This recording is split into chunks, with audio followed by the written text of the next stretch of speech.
What's going on, everybody? Back in the garage here, working on the challenge car and a little bit on the RSX. So today I'm just gonna kind of finish up pulling the rest of like the door panels, the side panels, the seats, the carpet, that type of stuff out. I'm gonna hold off on pulling the heater core and the AC stuff because I'm gonna need to take like the air box, the front bumper, the radiator, all that stuff out, and I just got off work, so I really don't have time to do that today. So this is probably going to be a quick video like the last two. So as you can see, the dash is out, passenger seat is out, and this car was nasty underneath the seats. I got the bottom of the back seat. I've just been kind of putting like the stuff that people have been wanting to buy in the back seat so I don't damage it in any way. I'm still going to take that seat out, that seat, and the carpet. Take those out, and then I'm gonna leave this bar right here.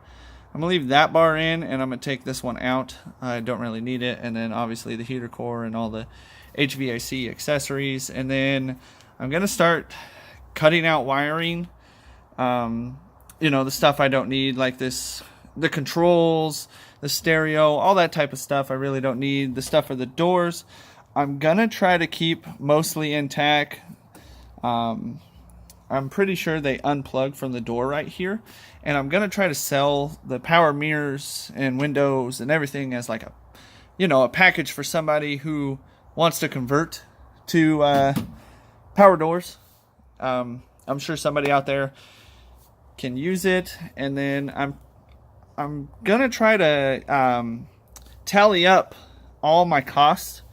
And just see, like, in the end what I've put into it from my own pocket and whatnot. So I'm probably going to go into more depth than most people do on what they put into the car and their costs and everything. Every nut and bolt I take out of this thing, I'm saving, and I'm going to scrap. So that money, even if it's $1, that goes back into the budget. For everything, and then every part I sell,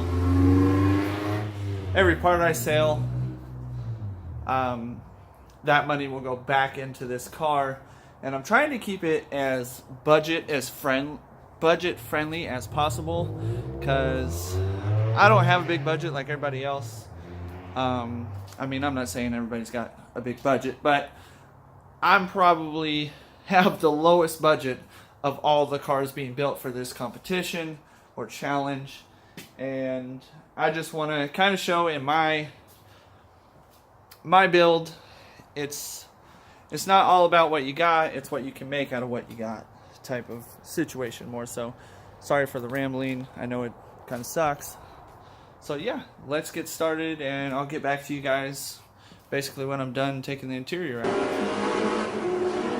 And we skirt, swerving, I lane, we start to merging. Tires on the creep first, yeah, we start to burning. Pucker up, baby, VIP, I pull the curtain. Doils to the ground, no slip, just grab a move. And we skirt, swerving, I lane, we start to merging. Tires on the creep first, yeah, we start to burning. Pucker up, baby, VIP, I pull the curtain. It's been probably...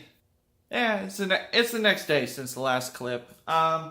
So today was real busy. I got off work a little early, but I went and sold some parts that were interior-wise from the tag here. Been home about an hour, ate some dinner, got stuff going. I'm plugging away at the interior still, completely stripping it of all interior panels. So this will start basically the diet process now, cutting out all the webbing, anything that doesn't make the car completely structurally sound or safe, because I want it to be as safe as possible, obviously.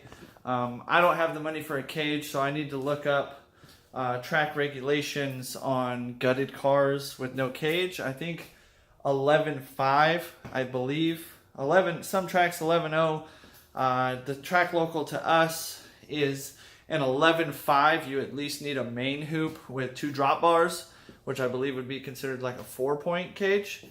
So I need to look up.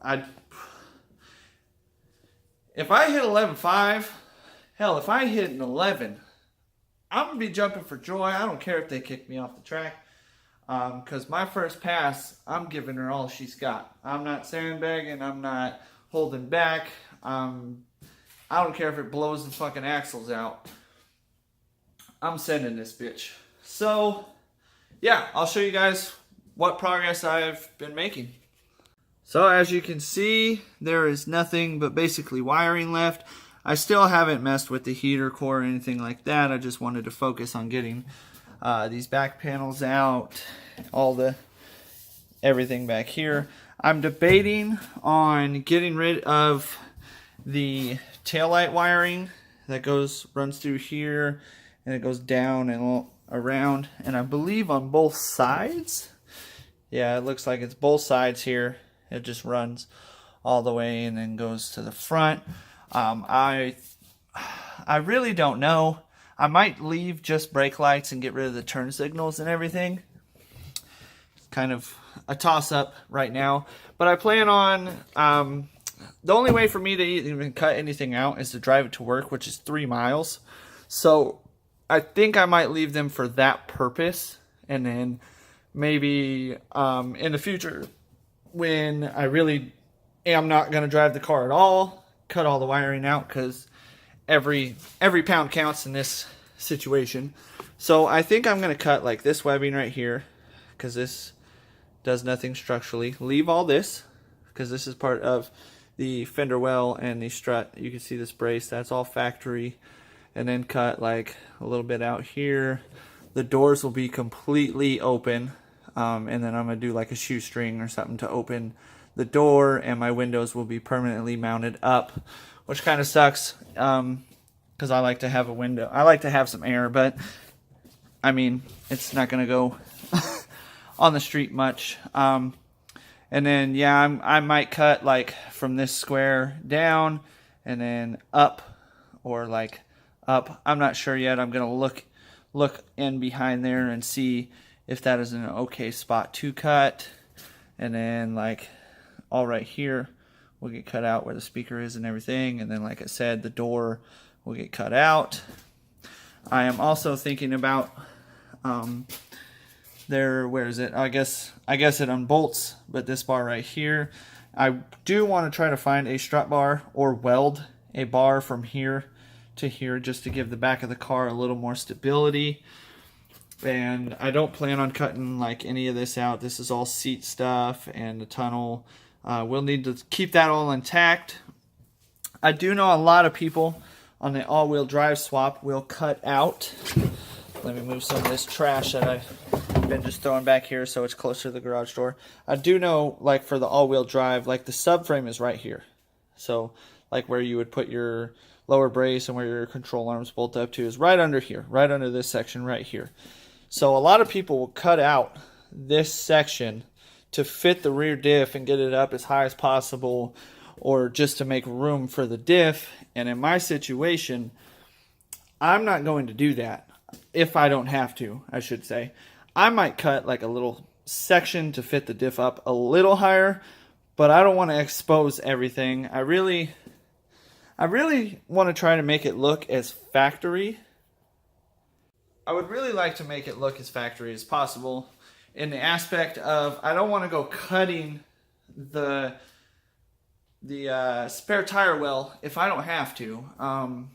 To me, I just feel like that might not be the best structural thing to do.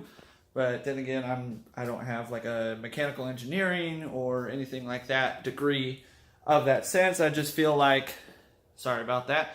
I just feel like if I'm going to cut anything out, I want to cut it in a safe spot, something I feel comfortable with, something I would put my kids in, I guess is a lack of words.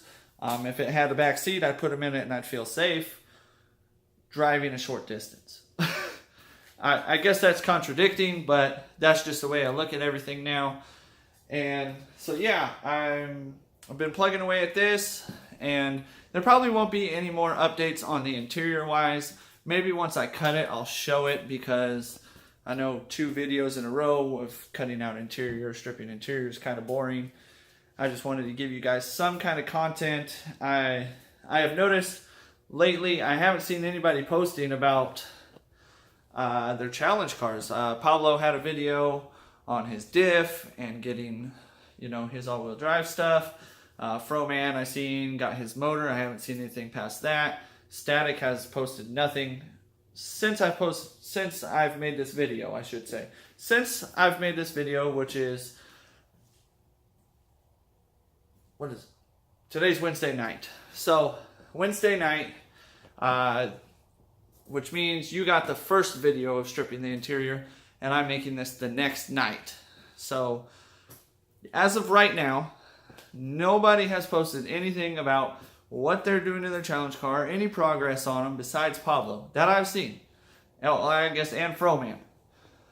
So at this point, I just kind of want to get ahead of the game, I guess you could call it. Get ahead, and sorry for the bounciness. I know the last video kind of shitty too. It's this mount I got. So yeah, I'm just trying to get ahead of the game, get as much done as fast as I can. That way I can save in the budget for things that come up. So if I jump ahead and I'm making more progress than everybody else at this stage, when, you know, Christmas comes and everything, and I got kids and I gotta buy presents and all this stuff, I just want to be that step ahead to where I can take the budget away, I guess, to, you know, get my kids what they want, you know, life. So yeah, like I was saying, I want to jump ahead of the game. That way I can set myself up for progress. And yeah, I just want to be to a point. I'm kind of dragging on, I'm sorry. I want to be to a point where when I